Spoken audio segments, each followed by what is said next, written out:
back. I am your host, Chris Crenshaw, and we are live from the 704 once again for episode 119 of the 815 exchange. And boy, oh boy, do we have a lot to talk about today. I mean, my. We have a lot to talk about in this episode. This is one of those where I'm going to intro by saying, go get you some food, go get you some snacks, go get you whatever you need to go get. All right, go get whatever you need to go get for preparations. All right, go get it. Get comfortable, because you're in for a long one. All right, you are in for a potentially very, very long episode. I'm talking 1 hour plus. Which also brings me to the other thing that I always say every single week, and that is that everything you were looking for can be found in the description, including timestamps, because like I said, this could be a very, very big / long episode. So if you really want to hear me talk about hoops, you want to hear me talk about the entertainment segment and Chainsaw Man, you want to skip ahead from the intro and even just hear me talk about college football, feel free to skip ahead. Timestamps are provided in the description, along with all of my social media, so if you guys want to follow me there and see me live tweet my pain from the week in sports and entertainment, feel free to follow me on any of my social media links. And as always, remember to like, share, and subscribe if you guys are enjoying the content. But without further ado, we got a big show. It's 119. Let's get the show on the road. And we're going to talk about college football as we always do to start. And of course, we got to talk about the home team. Even though I don't really love the home team. I mean, I love the home team, but I don't love the home team right now. And I'm not even going to talk about it too much. We lost again, per usual. Middle Tennessee State this time. 24-14. Beat Charlotte. Nothing really notable about this game besides the defenses both played a little bit better. We have the worst defense in FBS. And they played a little bit better in this game. Only gave them 24 points. However, we still took the L. Peasant, 84 yards, 2 touchdowns. Nothing big. National schedule. Let's talk about it. LSU versus Arkansas. Now, LSU riding the high off of seemingly, okay, because I have to say seemingly now, thanks to what happened this week in college football, seemingly has eliminated Alabama from playoff contention. Surely has eliminated Bama from playoff contention. Please. Now, they went on to face Arkansas. Arkansas's got a solid team. Sam Pittman's done a pretty solid job with them. However, KJ Jefferson was not playing in this game, though I'm not sure if it would have mattered too much. Josh Williams, running back for LSU, had a career day, 122 yards rushing and a touchdown. LSU got the win, 13-10, but as you can tell, it wasn't really too many offensive fireworks. They won this game because of one man and one man only. And by God, at 19 years old, I believe Harold is 19. I think he's turned 19 already. He might still be 18. Lord knows. Because of one man, they won this game. And that one man is a freshman, not a redshirt freshman, a true freshman.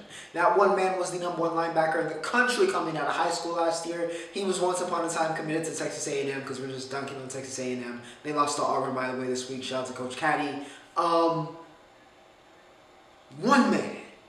And that one man's name is Harold Perkins. And ladies and gentlemen, you need to get to know Harold Perkins Jr.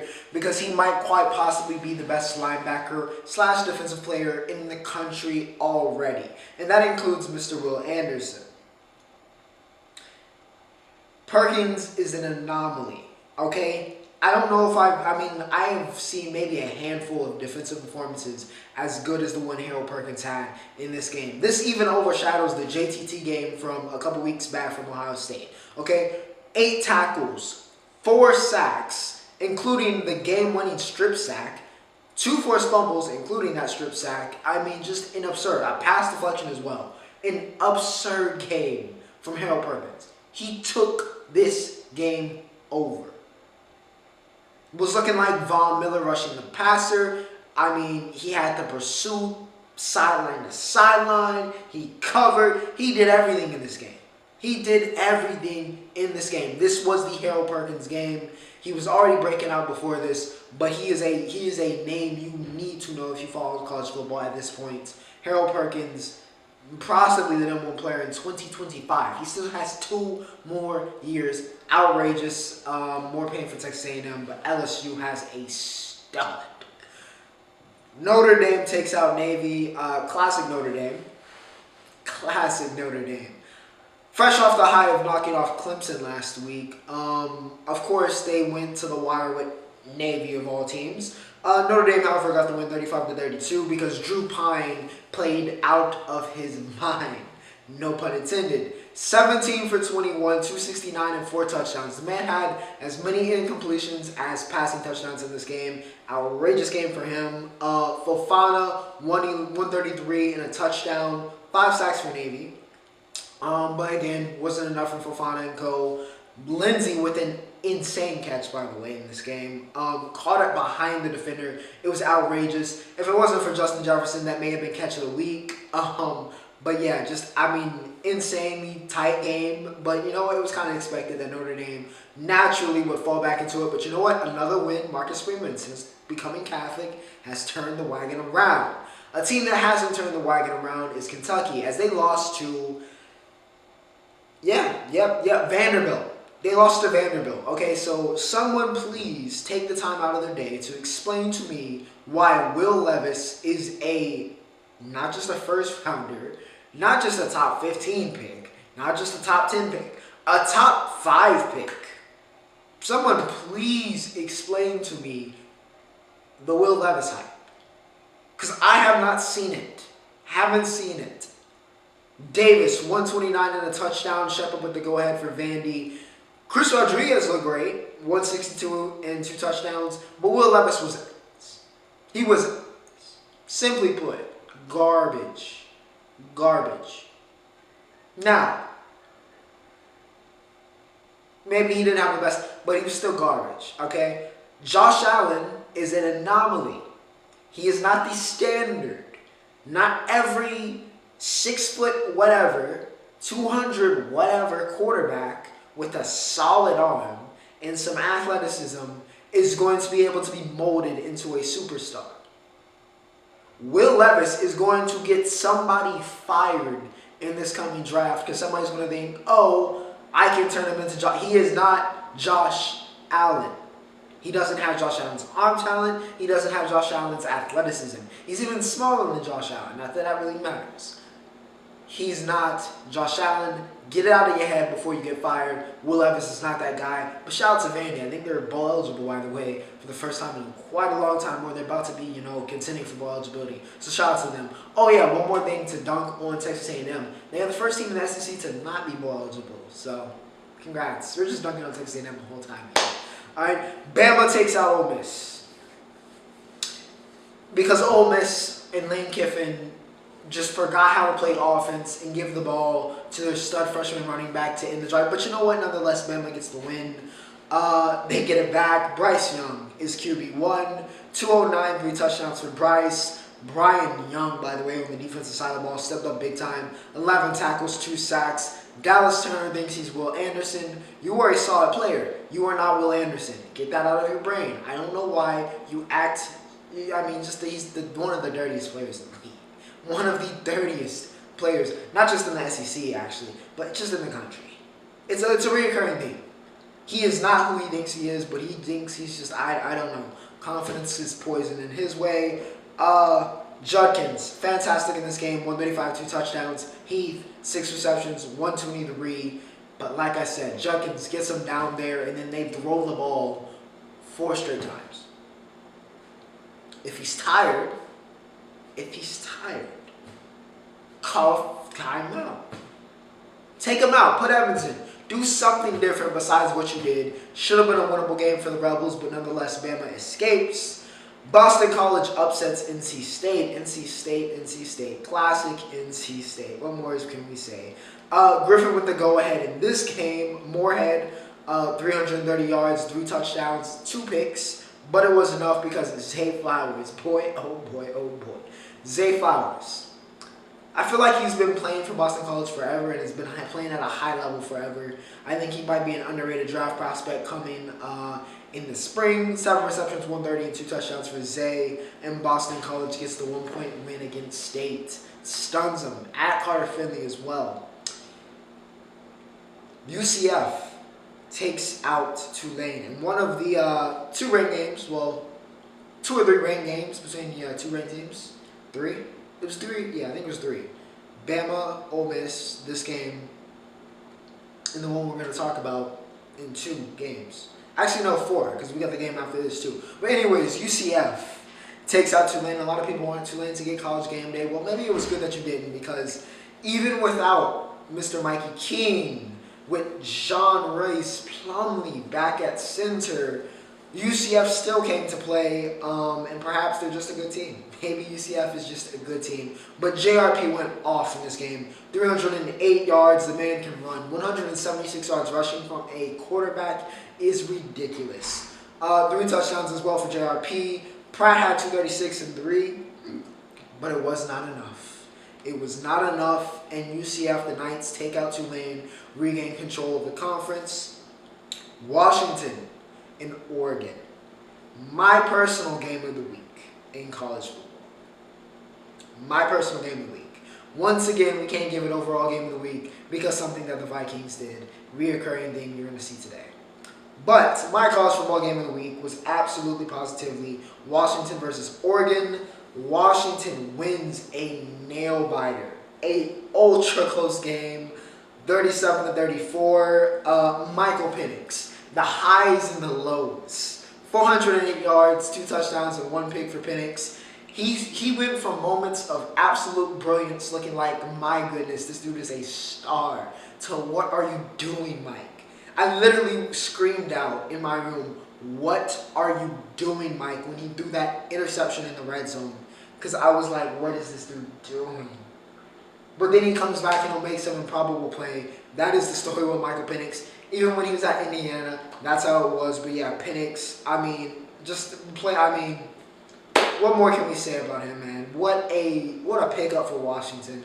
400 yards in this game. McMillan, 8 receptions, 122 to go along with that. His leading receiver for the game. For Oregon, Bo Nix. Honestly, can't really put this one on Bo. 280, 2 touchdowns. He played well. Sure, you can say he could have made certain plays, but I think him getting injured and them losing him for that period of time hurt Oregon probably the most in this game.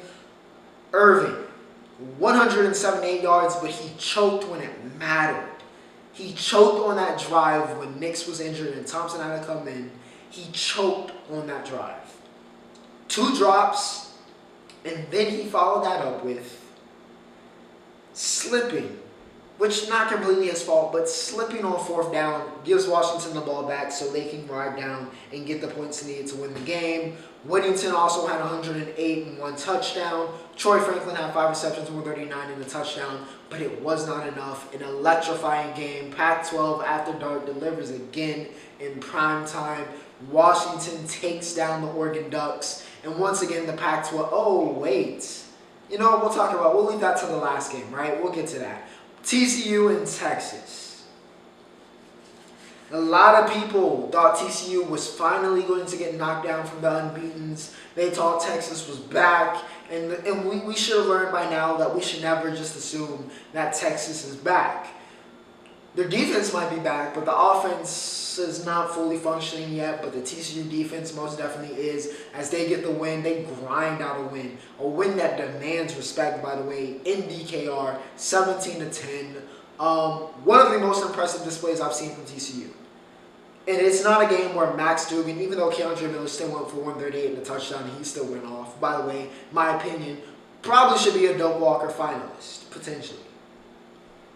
He's been one of the best running backs on a consistent basis every single game. I feel like every single week we talk about TCU, we talk about Keandre Miller, so I want him to get his flowers. But even though this wasn't a game where both Max and Keandre went crazy, right? They didn't put up some incredible score.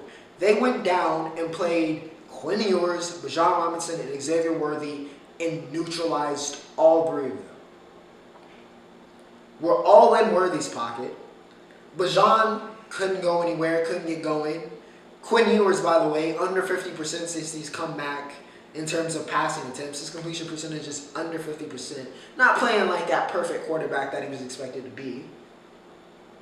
And part of that was because TCU's defense showed up and showed out in Austin. A statement win.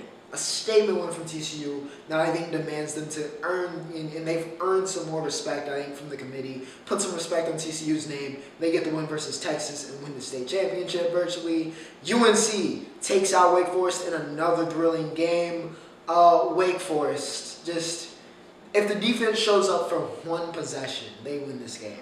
But it wasn't to be. Drakeo, how many times? I mean, he's got the hype now, so I don't even need to hype him up. But Drake May, 519 yards, 4 touchdowns. He's in the Heisman candidacy. See you in New York. He might even win it at this point. Josh Downs, my God. 11 receptions, 154, and a hat trick for Jay Downs. Sam Hartman himself had 320 and 4 touchdowns. Tanner Morin with 5 receptions, 106 and a touchdown. And Donovan Green with 4 receptions, 85 yards and 2 touchdowns. But it wasn't enough, as I always say. Drake May and Josh Downs are one of the best quarterback-receiver duos in the game. And simply put, their chemistry is on a different level, and they just would not be denied. They just would not be denied in this game. And Wake Forest defense, man, if they could have just put a good defense around some of these Sam Hartman teams, then who knows? Who knows with Wake Forest, but maybe that's something to build on. Something to build on, even though they're going to lose a lot of talent. Something to build on. They get a defense, they can be dangerous, but my goodness, Carolina, Drake Mays, Josh Downs, take a bow. And then finally, like I was talking about with the Pac-12 deciding to kill all chances they have of the playoff, they did it. Arizona takes out UCLA 34-28. I want some respect on Arizona's name. Because I saw a lot of people talking real reckless about USC when we took it real close with Arizona. Oh, they almost lost to Arizona. Well, how about now? How about now? Put some respect on Jaden Delor's name. 22 for 28, 315 and 2 touchdowns. The man is a big game player. He shows up in big games. I mean, he's been fantastic for them. Okay? Cowan, 9 receptions, 118. DTR showed up, but Charbonnet was the only one that really showed out. 181 and a hat trick for him, but it was not enough, as I always say. It just wasn't enough, UCLA. What happened? What happened? Not so easy to beat the Wildcats, huh? Not so easy. After all the talk about, wow, y'all almost lost to Arizona. Maybe Arizona's just a good team. Maybe they're just a solid team. Put some respect on the Bearcats' name, Arizona's name. Because they've earned it. Another team that have earned your respect. JDL, earned your respect. Alright, put some respect on their name. Pac-12, out of the playoff. I don't care that we're still technically in it. We are not beating both UCLA and Notre Dame, so forget about it. I'm still satisfied because, rest in peace to my Hops. Now, to end off this segment, Ohio State and Tennessee both get it back in blood, even though Ohio State didn't lose, Tennessee did. However, Tennessee dropped a 66 bomb on Mizzou. So I think Hendon Hooker is doing just fine. Marvin Harrison Jr. continues to be an anomaly. Illinois is upset by Purdue. Illinois has just been fraudulent the past 2 weeks, and Purdue, Aiden O'Connell does Aiden O'Connell things. And like I said, Jimbo Fisher in Texas A&M, #1 recruiting class, all this stuff, all the money, and you're not going to be bowl eligible. First time in possibly history, the #1 recruiting class is not going bowling the next year. So congratulations, Texas A&M. You are the joke of the college football world. But what a week in college football it was. All right, ladies and gentlemen, we got to head over to Combat Sports. We do. You know we do. You know why. And some of you have probably been waiting for me to talk about this. So here we are. UFC 281. Of course, we're starting at the main event. Headlined by the mortal enemies.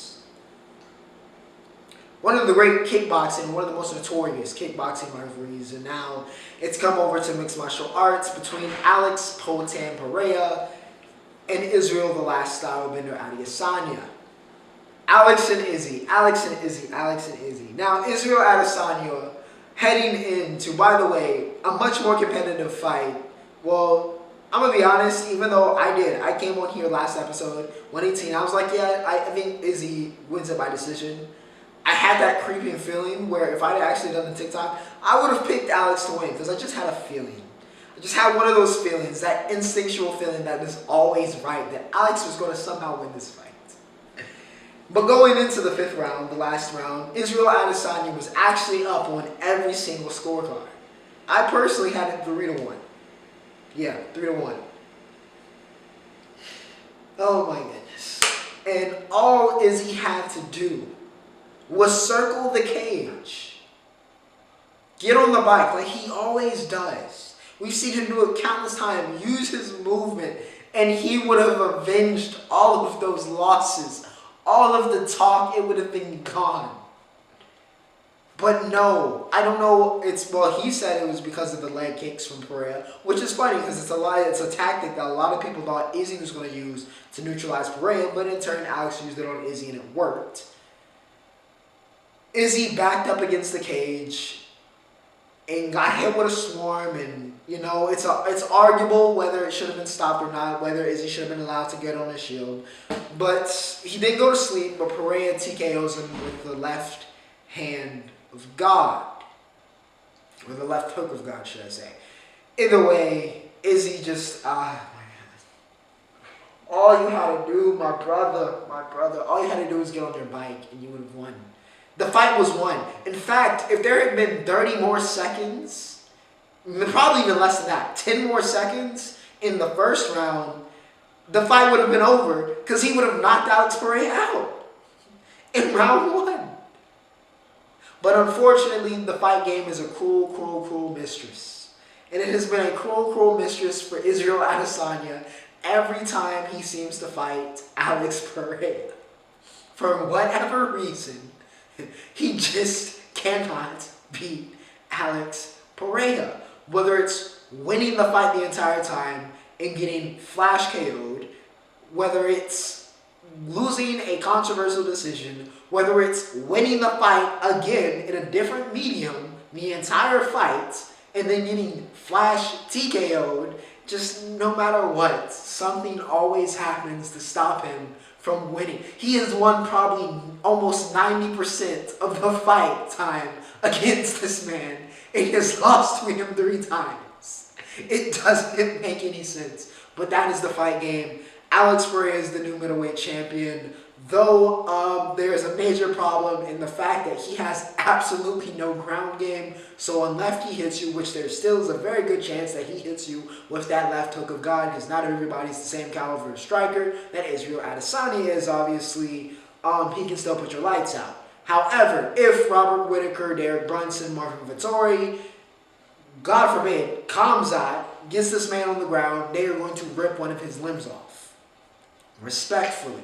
However, congrats to Alex. It makes middleweight a lot more interesting, but goodness gracious, Izzy.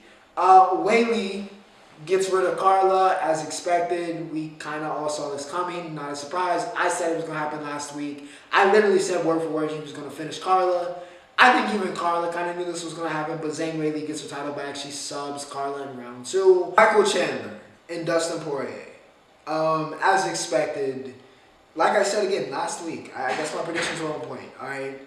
Once again, it was fight of the night. I don't even need to check to see if they got a performance bonus, because there's no way it wasn't fight of the night, but I digress. Fight of the night, because Michael Chandler does nothing. I mean, pound for pound, most entertaining. Still. He lost this fight, by the way. But still, pound for pound. They should put him in the Hall of Fame just purely off the fact of entertainment value. He might be one of the most entertaining fighters of all time. Okay? No matter what, he is a follower of the Just Bleed gods. He is a follower of bangers only, okay? I did not expect him to rob Dustin the way he did in this fight, because Dustin was in some trouble. At multiple times in this fight, he got German suplexed. He got blood all over him to blind him. He even got fish hooked. All right, Poirier went through the lot from Chandler in this game. In fact, he got spine busted, but it somehow worked out into him getting a choke on Chandler, and then he nearly choked Chandler out to win this fight in round 2 and get back on track. It was an insane fight. All right, if you can go rewatch this fight, go rewatch this fight. Once again, Michael Chandler, like I say, the entertainment factor is through the roof. One of the best signings the UFC has ever made. Because he always delivers. All right, just insanity every single fight. It does not make any sense. But yeah, Dustin, Mike delivered as expected. To end off the UFC 281 card, Gutierrez sends Frankie Edgar into retirement by knocking his out. Dan Hooker also KOs Claudio Puelles after Claudio kept trying to go for an Imanari roll after he got it one time and then just went back to it for the next 3 rounds until Dan put his lights out. And also Superman Span with a vicious knockout of Dominic Reyes. Oh, how the mighty have fallen. I don't know what John Jones did to the 2 people that he robbed of winning the light heavyweight title all those years ago, but it's like he took their powers because they have never been the same. In boxing, even though we don't have anything major, we do have to talk about, I guess, Floyd stealing some more money. He is the greatest legalized bank robber of the 21st century. As Floyd once again finesses the bag as he cooks Deji as expected. However, the most interesting from that fight was John Fury trying to fight Jake Paul and taking his shirt off and telling him to step in the ring. It was comical. By the way, Tommy Fury, 7 pounds overweight. Tommy, I love you. I think you're a good. I hope you're a good guy. I can't say I think you were entertaining on Love Island, but you just might not be that guy. I no longer think that would. I honestly think Jake might be Tommy. I don't think that fight's ever gonna happen, but you're just a joke. You're a joke. You're a joke right now. Get it together. Get it together for your family. All right, and your family needs to get it together. Anyways, entertainment. You know what it is. We're gonna talk about Black Panther. Don't worry, I watched it. You know I watched it. Chainsaw Man, episode 4 or 5. Anyways, Deji is still the most down bad man as every episode. He's just he's just down bad. Even when it looked like he got over his down bad because we found out that Power had those like implants in, right, to enhance her boobs, and he was like, oh, you know. Then Makima just comes back and seduced me. Alright, she just seduced me. I think she seduced everybody watching. I was manipulated. I'm not sure if I'd have been as down bad as Deji, but I was like, wow. But nonetheless, Deji is still down bad, and now is willing to kill the Gun Devil to be able to do whatever he wants with Makima. We got to introduce Hameo and Arai and the rest of Aki's team. We saw the relationship between Hameo and Aki, which was the more grounded part of this episode, and what made it kind of a really good episode is kind of seeing the relationship dynamic, more about Hameo's powers, her dynamic, her seducing Deji, because Deji, again, always down bad for every single female character, and just kind of see how the Gun Devil did Aki's family, and how that made him into what he is today, and yeah.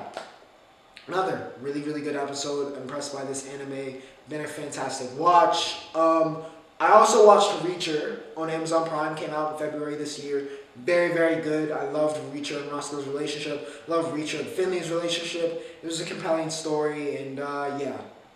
Kind of sad that we probably won't see Roscoe and Finley ever again. Well, I won't say ever, but they won't be like characters because of what Reacher is and how the narrative goes. But yeah, it was cool to see their chemistry and dynamic. Alan did a great job as Jack Reacher. So yeah, shout out to that. Go watch Reacher, Amazon Prime. They're not telling me to do this, but it was a good series if you want something to watch. Now, Black Panther Wakanda Forever. Alright, Wakanda Forever. It was good. Alright, it was good. It wasn't Black Panther 1 good, but it was good. I've seen some people say it was better than that, but I personally think that. However, they did do justice to Chadwick, and I felt like they were very respectful in the way they handled his passing, and it's fitting that they kind of kept the same way he hid the disease from like the world in real life. It happened in the comics. Well, not in the comics. It happened in the movie, and I felt that was, very fitting and kind of adds some, kind of humanizes these superheroes and in these families and adds some emotional weight. And it's something, unfortunately, a lot of people can relate to, including myself, losing a loved one just kind of dramatically like that, to a disease that you just couldn't stop. But, yeah, a lot of emotional weight in this movie. But they did Chadwick right. They did Namor right. T'Challa was fantastic. He was fantastic. They did Namor justice. And even enhanced him a little bit, I think, in terms of, not just making him a basic Atlantean doing Atlantean things. He had some reason, some rhyme and reason why he was doing his things and why he did things. So I like that, character introduction of the Mayans and all that type of stuff. And how they integrated that culture into, T'Challa, Talokan, and just kind of that dynamic. So yeah, and I wanted to see more of Talokan because it looked beautiful. But yeah, it was a good movie. It was a good movie. Toussaint, going to be very interesting to see where they go with that. Maybe they make him a young Avenger, because I don't see any way they're going to be able to age him up fast enough to kind of take over like that. But nonetheless, we will see there Shuri and Baku kind of figure out who's ruling there. Angela Bassett acted her, oh my gosh, her and Denai acted their butts off in this game. Oh my goodness. Shout out to Angela Bassett, a legend. Denai also killed it, as always, as Okoye. It was cool to see the rest of the, I cannot remember the names, but the Queen's Guard. It was nice to see them kind of, become more feature characters, Io, and so on and so forth. What else am I missing? Lupita. My goodness. What a woman. What a woman. That's all I need to say about that. And yeah, it was a good movie. It was a good movie. The CIA stuff, even though I understand I was trying to set up Thunderbolts, was the most interesting stuff. And some of the CG was some of the suits were It's going to be able to go see Shuri and Riri going forward and seeing their almost like sisterly dynamic. And yeah, good movie. Go watch it as always if you haven't watched it. But yeah, don't expect it to be something like crazy. But Coogler did the best with what he had, and because of the situation, I think they did it very well done. And if for anything else, go watch it because Namor was freaking perfect. Where should we go next? Hoops. Alright? I'm just calling this one Hoops. I'm calling this segment Hoops because I combined NBA and college basketball because I felt like having, giving them their own segments, but I didn't want to put it in the Roundup because we got a lot to talk about in the Roundup. So yeah, we got Hoops. We're just going to call it Hoops. College basketball is back. Tennessee upset yesterday by Colorado. But yeah, so Tennessee gets upset. A lot of teams were on the fence, but survived this first weekend. Though there were some teams that absolutely did not, but most of the ranked teams survived. However, with the Champions Classic coming up tomorrow, that is all going to change, of course. We play Kansas, as in Duke, we play Kansas. And Kentucky plays Michigan State. I am not looking forward to that because Grady Dick looks like a monster. Sure, we've looked good in the first two games, but Kansas, defending national champions, they got a lot of talent on that team. I am very nervous about that game. Even though it's early and it's not the end of the world if we lose, but very nervous about that one. Yeah, Amani Bates. I've talked very negatively about Amani Bates on the show. I will give him some credit. He looks like the Amani Bates he was supposed to be. So maybe he's back on his developmental track. Well, let me put it like this. The Amani Bates I think he's supposed to be. Not the generational. He doesn't look like a generational talent. He's not a generational talent. So forget about that. But he looked like an elite talent, which is what he was supposed to be. So, yeah, Amani back on track. Farrakhan also played well, but Hunter Dickinson went crazy in that game for Michigan. But, yeah, we'll see how he does. In the NBA, Chef Curry is cooking with the pot, currently leading the league in scoring. He dropped 47 and 40 this past week on the Kings and Cavs respectively. Darius Garland dropped 50. I didn't put this in my notes. He dropped 51, I think, yesterday as well, because I was too focused on the fact that Joel Embiid dropped nearly 60. Okay? The man dropped 59, 11, 8 assists and 7 blocks in an otherworldly performance versus the Utah Jazz. I mean, just a dominant performance for Embiid. So, yeah, shout out to him. Best center in the league, arguably, alongside what I guess Jokic. You can probably have them 1A, 1B. But Embiid, unbelievable performance, dominant against the Jazz, who definitely missed Rudy yesterday. But, yeah, Embiid, monster game. NBA starting to get going. Lakers still suck, but they're looking a little bit better. All right, now let's go to the NFL, man. All right, because we got a week. We have a week for you in the NFL. Boy, oh boy, do we have a week for you in the NFL. Starting, of course, on Thursday, we're coming here to the 7:04 because we have the Thursday night game. The Panthers wore all black. It actually worked out, okay? Hard uniforms, hard helmet. Worked out. They won 25-15 over divisional rival, the Atlanta Falcons. Rain-soaked game, by the way, because it was raining that night in Charlotte. But nonetheless, they got a good win there. Deontay Foreman stepped up, 130 yards and a touchdown for him. He was gassed, but you know what? The boy got it done. He got it done. Panthers get the win. Shout out to them. We go over to Germany. All right, we headed over to Munich for the first ever German game in the NFL. The Buccaneers finally get a win. After all of the slander we've given both of the legendary 12s in the league, they both got wins this week, so spoiler alert on the Packers-Cowboys game. But nonetheless, the Bucs get the win here versus the Seahawks, 21-16. They absolutely, positively had to win this game, because if not, even in a division as bad as the NFC South, I wouldn't know what to say. I wouldn't know what to say. The only bad thing they did really in this game was the fact that they tried to throw a pass to Tom Brady or Tariq Woolen, which I just don't understand, because there is a stark athletic difference in those two players. So I don't know what you thought was going to work out, and it did not play well for my fantasy team because Leonard Fournette got an interception for that. So I don't know why we did that play call, but nonetheless, the Bucs get the win. Brady goes 22 for 29, 258, and 2 touchdowns. Godwin gets in the box. White with 105. So yeah, solid overall game. Geno Smith played a very good game as well, 275 and 2 touchdowns, but the Bucs were just a little bit better early on and once again took advantage of the opportunities and finally got a win. Game of the year. No question about it.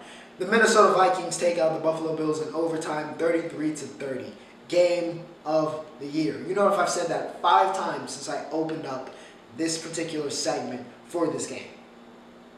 And I'm going to say it one more time because I just need you to understand that it was game of the year. This game was ridiculous. It was ridiculous. It had everything you can imagine. Everything you can imagine in this game. And we need to talk about the Minnesota Vikings. They are 8-1. The Minnesota Vikings are for real. All right, there's no gimmicks. There's no No, the Vikings are real.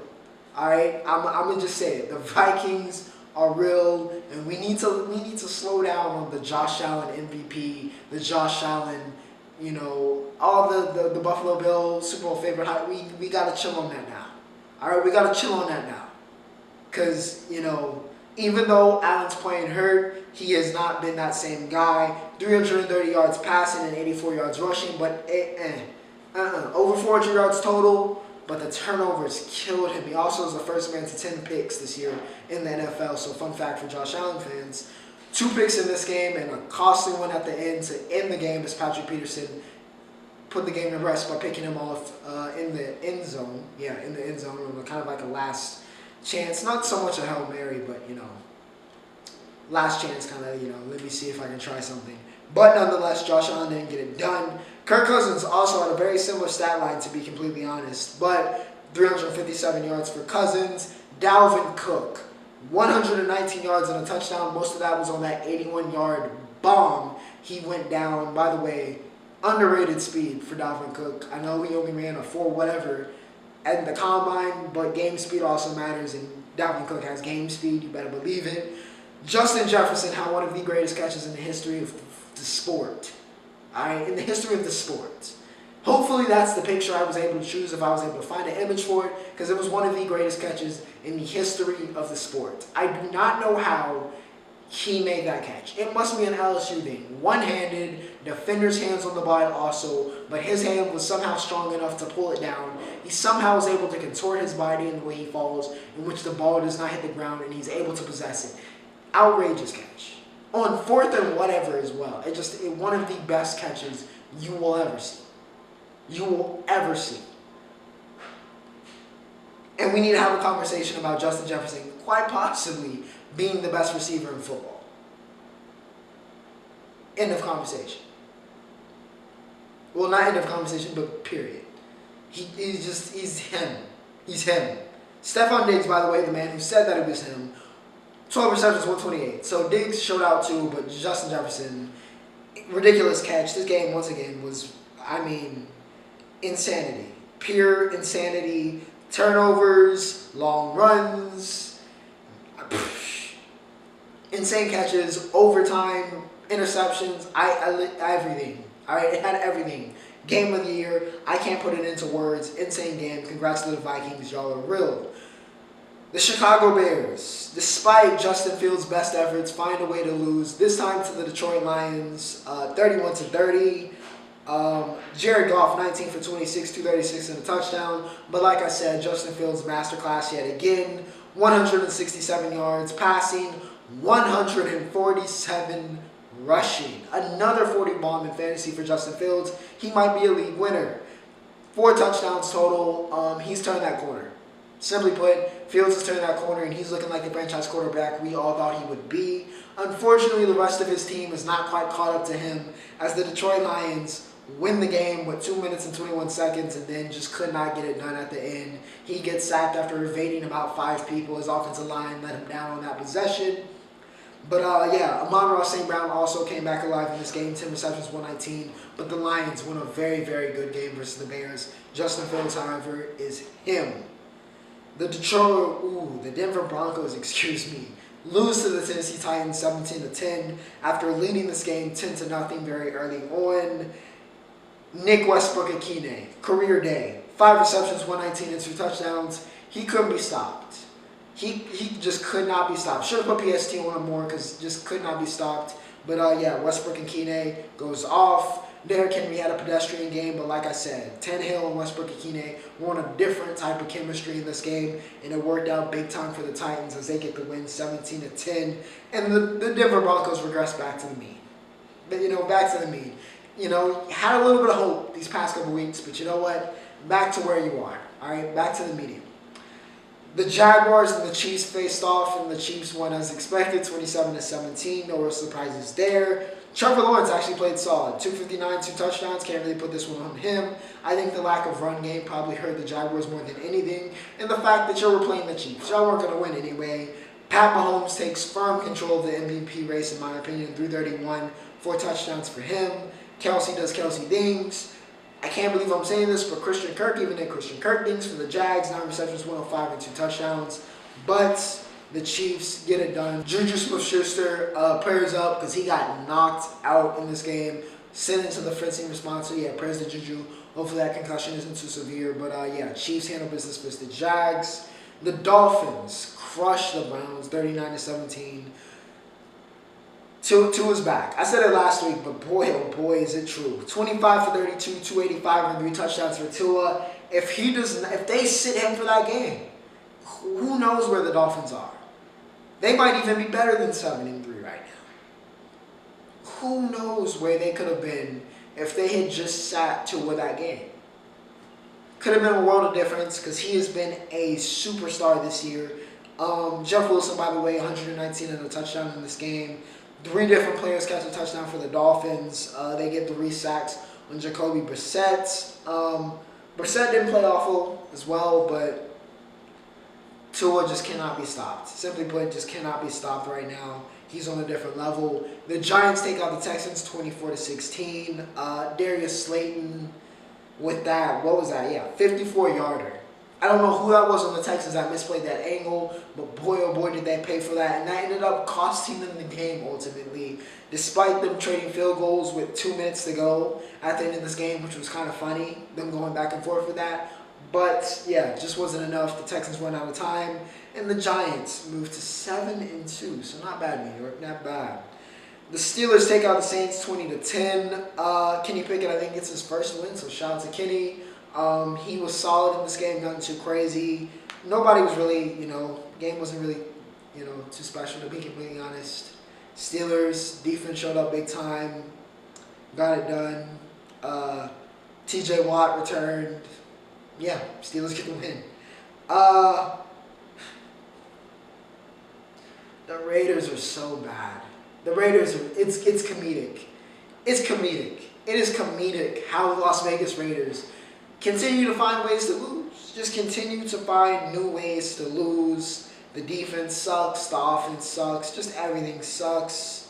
Devontae Adams, despite his best efforts, 9 receptions, 126 and a touchdown, doesn't matter. Doesn't matter. Derek Carr, stat line looks pretty decent. Honestly, he had a CJ Stroud-esque game. 248, 2 touchdowns. But when it mattered, he was just unable to get it done. Matt Ryan looked like Matt Ryan of old. 21 for 28, 222 and a touchdown. Jonathan Taylor, finally. It feels like we've been forever since we've seen JT. 147 and a touchdown for him. And the Colts get the win 25-20. The Raiders just down horrendous. The Cowboys. Just let him kick the field goal, man. Just let him kick the field goal. Let Brett Maher try to kick the field goal. Please. My brother in Christ, Mike McCarthy. I don't know if you're a shadow agent or what. Let him try to kick the field goal. The Packers able to get a win here in overtime and get back on track in a game they absolutely had to have. Aaron Rodgers, even though he still got mad with Matt LaFleur, didn't matter because they got the win ultimately. He had 224 and 3 touchdowns. Feed Aaron Jones. And good things seem to happen for the Packers. They did in this game, 138 and a touchdown. Pollard had 115 and a touchdown for us. Dak is just not fully there. He's getting better, but he's just not fully there yet. So, something we got to work through right now as a team. And just hopefully until Dak gets back into that rhythm. I'm not really in a panic mood or just kind of feeling like it's any time to panic.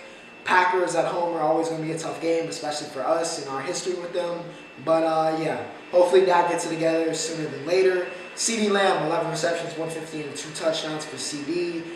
Christian Watson had a Randy Moss-esque scoreline here, 4 receptions, 107, and a hat-trick for him, his breakout game. But the Packers are able to take out the Cowboys. Sad. Cardinals take out the Rams in a game between, is my quarterback going to play? Both quarterbacks ended up out. Colt McCoy and John Wolford started both of these games. And you know what? McCoy won the quarterback duel, even though it wasn't much of a duel. But McCoy didn't look bad. Connor had 2 touchdowns. Hop had 10 receptions. And the Cardinals got the win 27-17. And in Sunday Night Football, the Chargers continued to disappoint, while the 49ers continued to pick up the speed a little bit. Stout defense, Nick Bosa, up to, I think, 8.5 sacks so far this season. He's been great. Dicker the kicker. He's the answer. I don't know why. I forget who he was with before. I don't know why he got let go. I missed him having like a bad stretch, but I didn't recall that. But anyways, Dicker the kicker shows up big time. However, it wasn't enough. Reoccurring theme. Great players making great things happen, but it just wasn't enough. 49ers were a little bit better on this day. McCaffrey got in the box late, and 49ers were able to hold on to the lead. They get the win in San Fran. Now, with that said, ladies and gentlemen, we have reached a very, very juicy roundup. And I say that because the Brazilian Grand Prix in Formula One was a madness. All right? It was a madness yesterday. A madness. I don't know what happened. I don't know what was in the water. But it was a madness yesterday. Where do we start? George Russell, by the way, congratulations, gets his first career win, and it's not even the biggest story, right? He also won the sprint race, so shout out to Russell. Mercedes gets the win too, and Sainz rounds out the podium, so shout out to Russell and Hamilton. Well, I think their first one too as well, so Russell gets his first win. Kevin Magnussen won the pole. His first pole. Mick Schumacher got last, so Haas on the complete opposite spectrum. But K-Mag gets on the pole, he wrecks on the first lap. Max Verstappen went full young Max in this race. Full young Max. I mean, went completely head Max. Villain Max. He vettled 2-1. He vettled Checo. For what? Checo, of course, trying to get that second place, that all-important second place in the championship.